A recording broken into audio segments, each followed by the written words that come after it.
Drinking buddies, I went bourbon hunting in Ohio, Kentucky, and Tennessee. What did I come back with? Let's find out. I'm your drinking buddy. All right, drinking buddies. So I will begin by saying I did not bourbon hunt as much as that statement sounds. It was a family vacation. Took my family with me, but I did stop into several stores. So I did get some pretty cool things. I did start in Ohio. We started in by flying into Cincinnati Airport, and we did the Cincinnati Zoo and some other cool things there in Ohio. I stopped at a few liquor stores in Ohio. I asked mostly about Weller. You guys know I'm a Buffalo Trace tater. It's just part of me. But anyway, they basically all told me, yeah, Friday. Well, Friday we already had plans to be in Tennessee. So I did hear that Weller 107 and Weller Special Reserve were all over Ohio on Friday, but I did not get any there. I didn't buy anything in Ohio, actually. But I went into 3 stores, including a Kroger that had a liquor store inside of it. And there I almost bought the Bardstown stuff. They had the Origin series, but I was just worried that once I got to a couple of the distilleries, I wouldn't have enough room for them. And then I probably should have bought them anyway because I would have had enough room. But anyway, the first thing I bought was at a place called Party Source. And this is a really, really cool liquor store. It is enormous. It's like 2 total wines.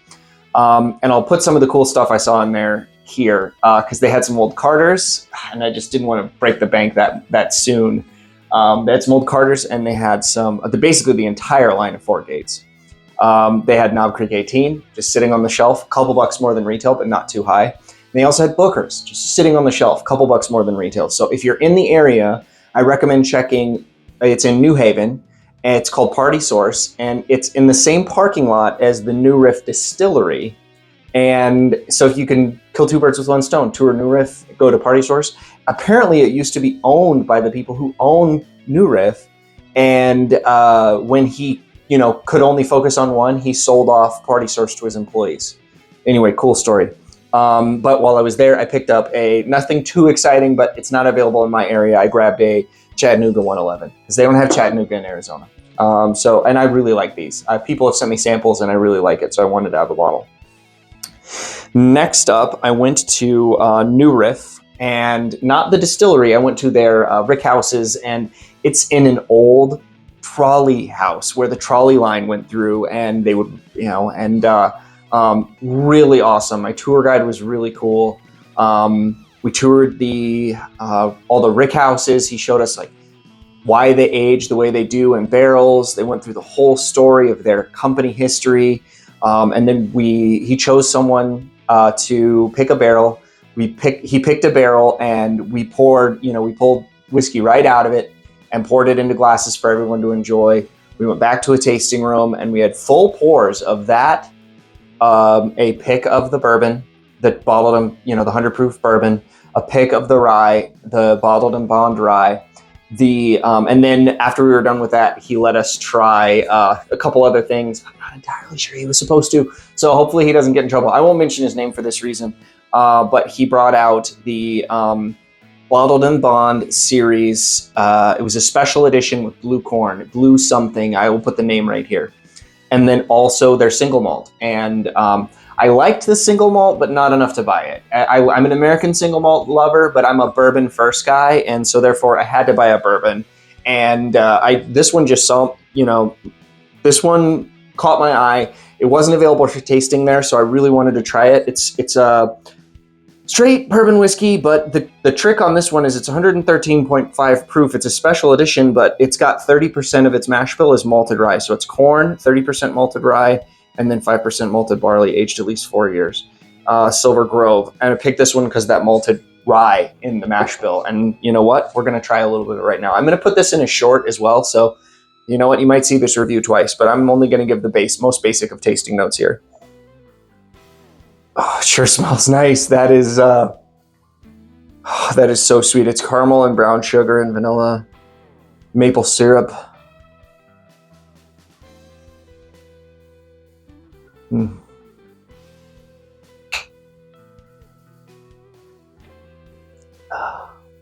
Oh, that is delightful. That is maple brown sugar oatmeal Really, really sweet on the tip of my tongue. That's giving me red licorice vibes. Really dig that. I'll do a full review in a short. Well, I guess I'll do a short review in a short. But I also couldn't pass up grabbing the malted rye as well while I was there. So this is aged 6 years. This is 100% malted rye in the mash bill, bottled and bond.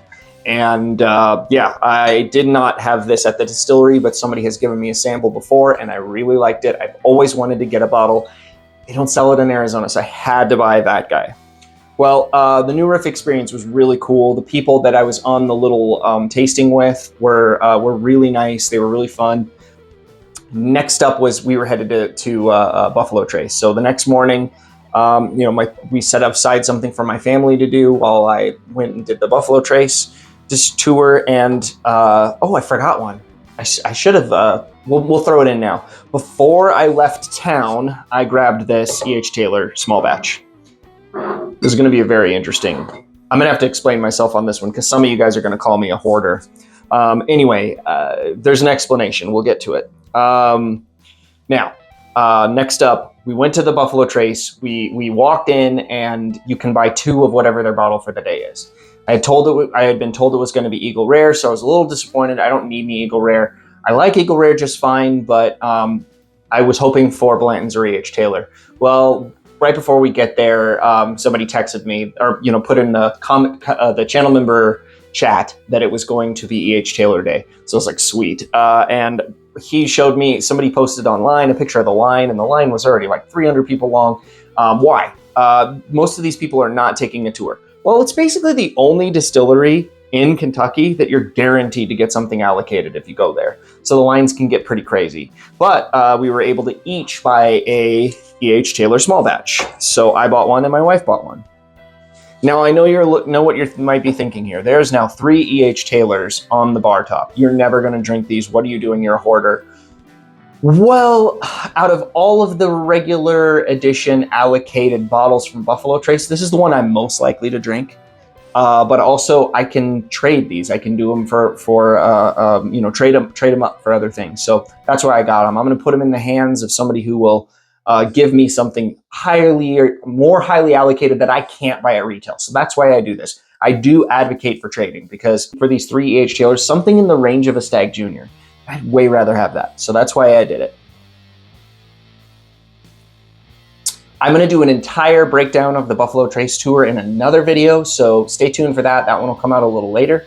But while I was there, I walked out of the tour, got a big smile on my face, had a great time, and sitting in the gift shop they ran out of E.H. Taylor, so they put out Weller Special Reserve.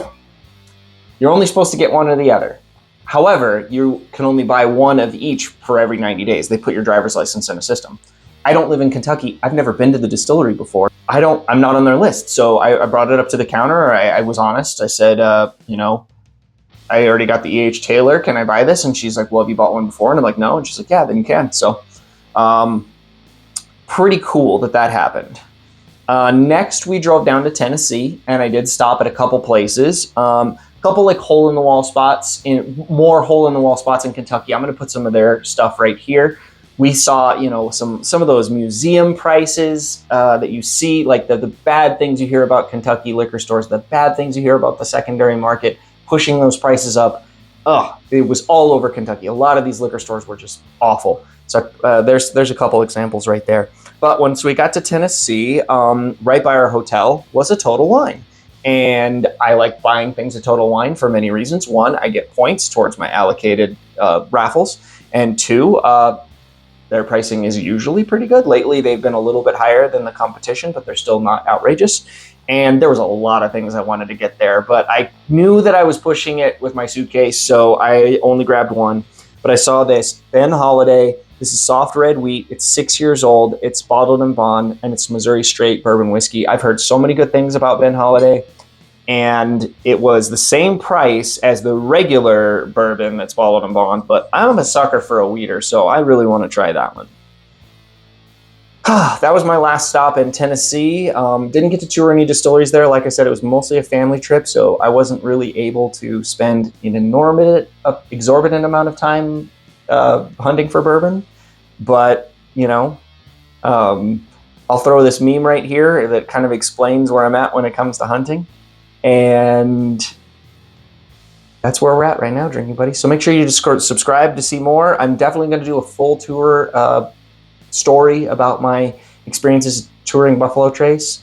And 1, 2, 3, 4, 5, 6, 7, 8.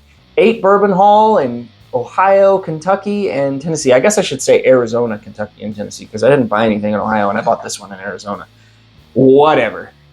Cheers, drinking buddies. Thanks for watching. We'll see you on the next one.